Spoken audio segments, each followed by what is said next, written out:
Hi guys, welcome to Garden Theory.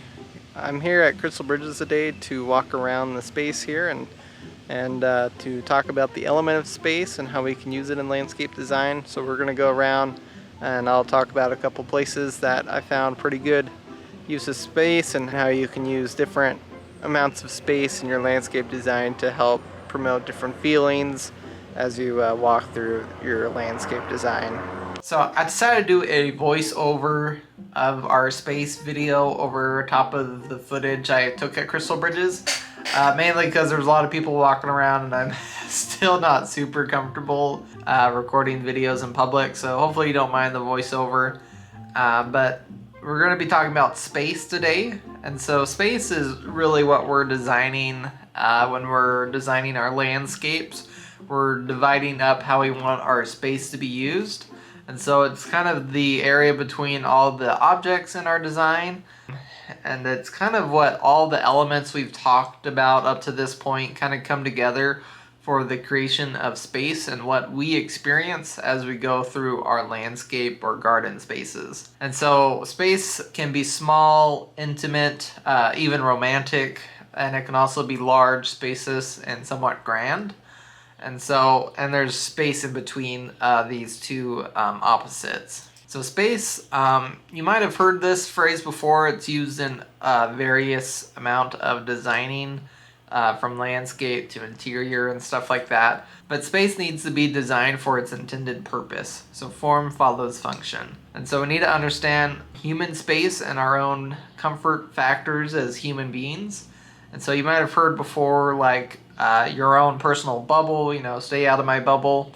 And so anything, within, 4 to 5 feet of you, what your experience is pretty intimate and personal. So like if we designed a chair and a reading nook little area, that's a really small, kind of more personal space. Compare that to like your front porch, which is a little bit more social.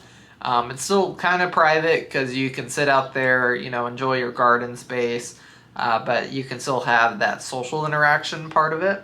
And then like a lawn or a big back patio, stuff like that, that's a lot more social, almost more public, where you're inviting people into your space.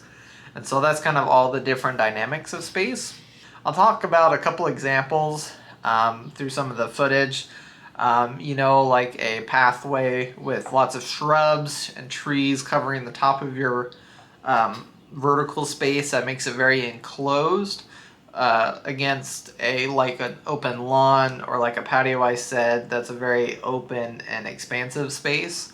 And so these all have different emotions, and so depending on what kind of vibe or atmosphere you want for your environment, these are kind of things you want to naturally consider, because everything's going to have its own purpose and its own feeling. Alright, so I wanted to walk through this landscape design with y'all just to showcase a couple examples of how you can use space for, like, in this example, your backyard. A good way we can think of our spaces, like I said before, is kind of smaller, intimate spaces and then larger, more open ones.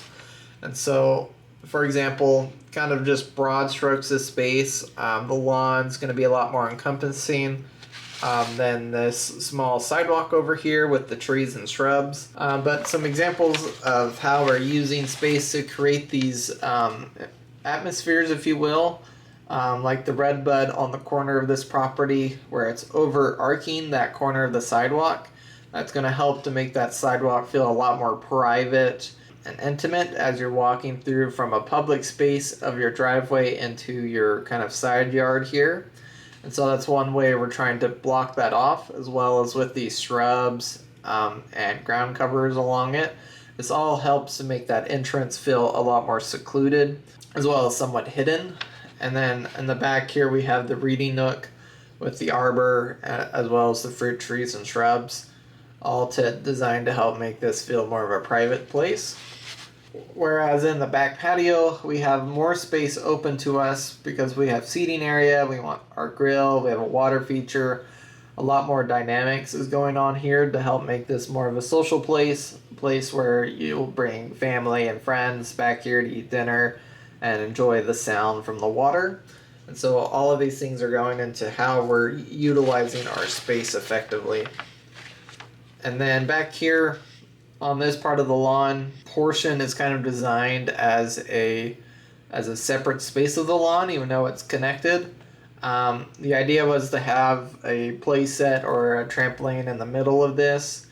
And then as well as we have the blackberries with the little trail and bench off to the side of the lawn, which kind of connects it to this kind of somewhat of a play area right here, of a more separate area than the main lawn, even though it's still connected. And then we have another example. We have kind of one of those lawn walkways where it's about 8 to 10 feet wide, going through the front to the back. And so it kind of connects it. And again, we have the trees overlooking it as well as the shrubs.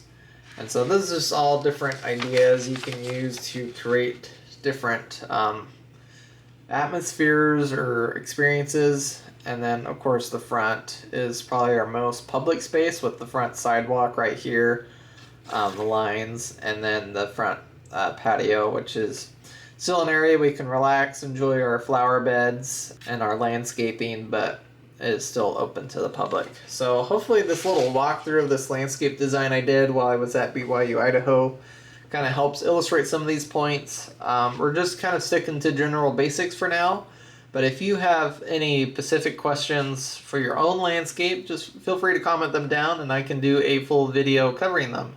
So thank you so much for watching this video.